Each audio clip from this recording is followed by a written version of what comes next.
Hello everyone, good evening, good afternoon. This is our second workshop, and this workshop is about qualitative data analysis.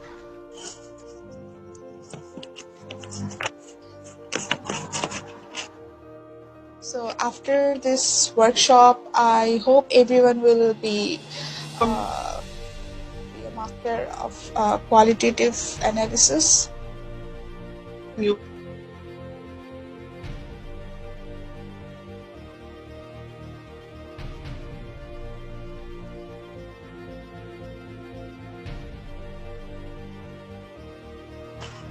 All right. So.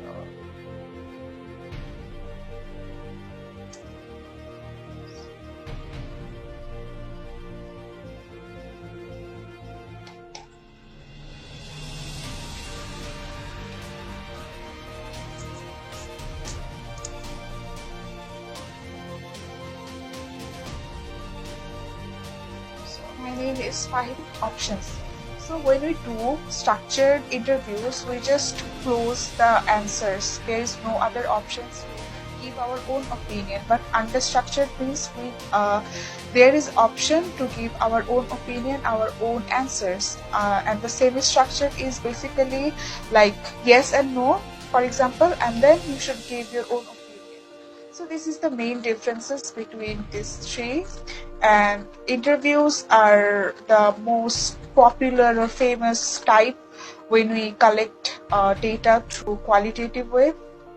And the next one is focus group. So focus group is basically like there could be groups like students group, like for example, if I ask some obese or fat people, like I take 8 or 10 obese people and I ask them, see, I gave you an exercise or I gave you a medicine, so what, or I gave you a diet, so what type of problems you face during this diet or during this medication? So they'll give me an answer, right? So yeah, so this is the way we divide a group, like for the same condition, obese is the same condition, and based on that we divide the group, and then they will share their views and we'll get our answers. So this is basically focus groups. And the observations, it means participant versus non-participants. So who do these observations? Researchers. You and I will do this observation. We could participate in this and we can also non-participate. For example, if I want to know that what is the reason that people are getting obese day by day, or what are the reasons why hospital sick people are not getting healthy day by day, and for that I will go to the hospital kitchen, and then I just watch the kitchen stuff, what they're cooking, what ingredients they are using. So that is the way I can learn about what is the main reason the sick people are not getting well, right? So this is how I can directly participate in that situation and get my answers.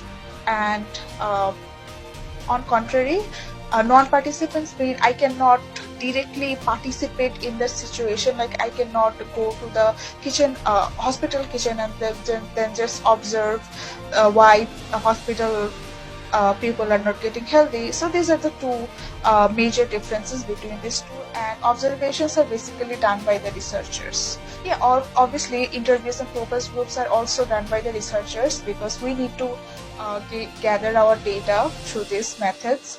And yeah, this is one of them, participants and non-participant. Basically these are the observations. What we observe, we just get our answers from these observations. But in these interviews and focus group, we need to ask questions as well. And documents means there are so many policy papers based on our countries, diaries, or media records. So this is how we also can get our answers. For example, if I say that we can also gather our information from social media like Facebook, and we can do qualitative research based on that. We can find our data from some records like what can I say, a national, like, yeah, national websites. Like in my country, BDHS, this is basically a health uh, survey website. So if I want to learn about something, or if I want to get any information, I can just go there and just type it what I want to know, and then I can just get my answer. So these are basically the secondary data, and this is basically the primary data collection tool or formula. Now, after we are just collecting our data, what we need to do is data analysis.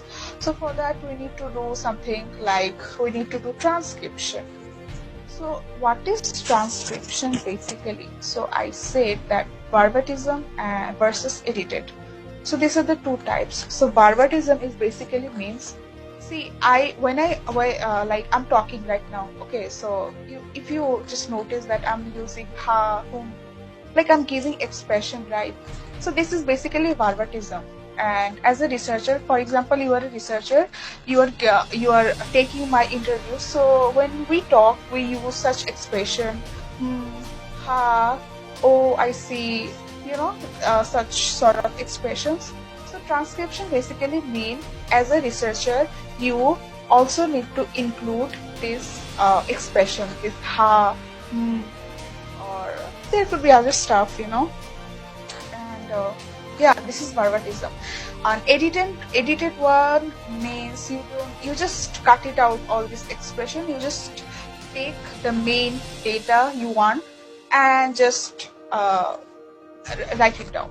So you just don't need to do anything, like you don't need to add up any other thing. You just write the main things in transcription, edited transcription. And translation basically means like, okay, so in my country, there are so many native people, they don't speak like the way we do. Like there are so many languages in so many countries or so many regions. So in a region, people talk in a certain way, but they talk in a certain way. But as a researcher, we cannot just, translate that in English or English, that's it.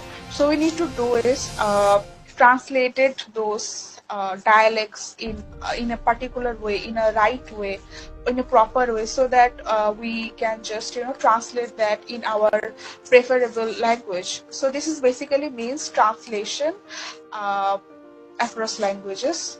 And without this, we cannot just find our codes or our answers in shortly.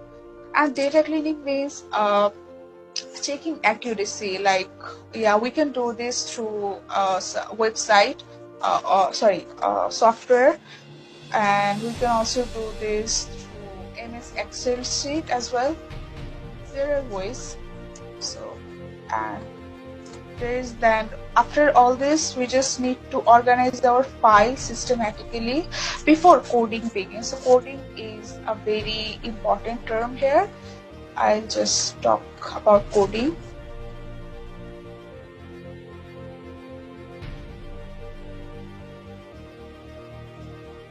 Now, familiarization with data. What does that even mean? So familiarization data means, as a researcher, you just need to, familiarize with all the data as a researcher, like reading, like just submerged yourself in those data, in those like, let's say, interview. Like you take so many interviews, so you're just hearing all these interviews so that you cannot just miss one thing. Like, let's say if you're a law person, or if you're a police, a police or a CID, so, or a lawyer, you just need to, you don't have to, you just can't, cut out any or delete or discard any small thing, because maybe you will find, or maybe you will never catch any criminal just because you discard a certain word. So this is very important to just reading or listening all those data and immerse in those data repeatedly, so that you cannot miss anything. And after that, just find out your codes, build your codes. In qualitative analysis, coding is very important, and this coding is not like this Python or R programming stuff. This is kind of different. So after familiarization with your data, you just need to code. This is very important. This is the heart or the cornerstone of qualitative analysis. So this means that coding basically means the central idea, the central thing, or the central segments of anything, or of your interview, of your FGD or focus group discussions. This basically means word. Okay. Yeah, I give a few examples. First one is open coding. So basically, open coding means that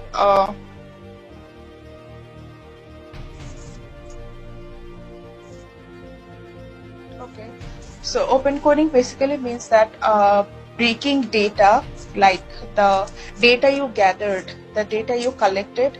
Now you just need to discrete that into parts and get your own answers. Let's say let's suppose I am from some underserved community. Okay, so you just ask me what are the reasons why I am not educated, or so I would say that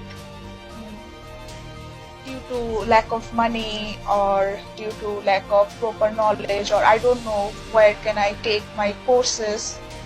So so the course will be like money is a code, and then knowledge is a code, or lack of knowledge is a code as well. So these are the codes. When we do open coding, we'll find this, break our data, like the data I say, just the lines I just say that these are the things, and then find our codes, like the words or the reasons. Basically, code means the reasons why this or this happened. Like I ask you a question, and the answers is called code. So basically, in qualitative data analysis, coding means the answers. What are the reasons? What are the answers we just get easily? Like, don't get confused with it. It's not that hard. And axial coding basically means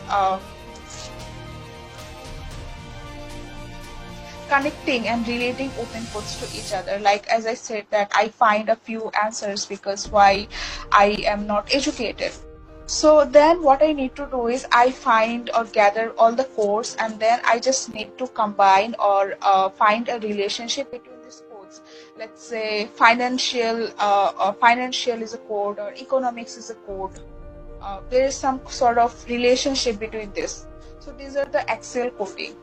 Identifying categories and subcategories. Basically identifying the relationship between the categories and subcategories, and then build a structure out of this fragmented codes. On the other hand, open codes basically means that we don't need to connect or relate open codes. We just find our codes. What are the codes? That's it. And selective codes basically means that identifying the core, category, or theme. So this is a little bit different from this two, and then integrating and refining categories around it. And then finally produce our central narrative of the analysis. And then inductive and deductive coding. So inductive and deductive coding, there is a basics difference. So inductive codings, let's say there is no theory yet, and we just emerge our codes directly from the data we gather. Let's say I am an old person, I am a geriatric person, and you ask me why my body is not, why I'm not healthy. So you just made up your mind as a researcher that okay, this could be the reasons. But then when you just collect your data, let's say you just find answers like my teeth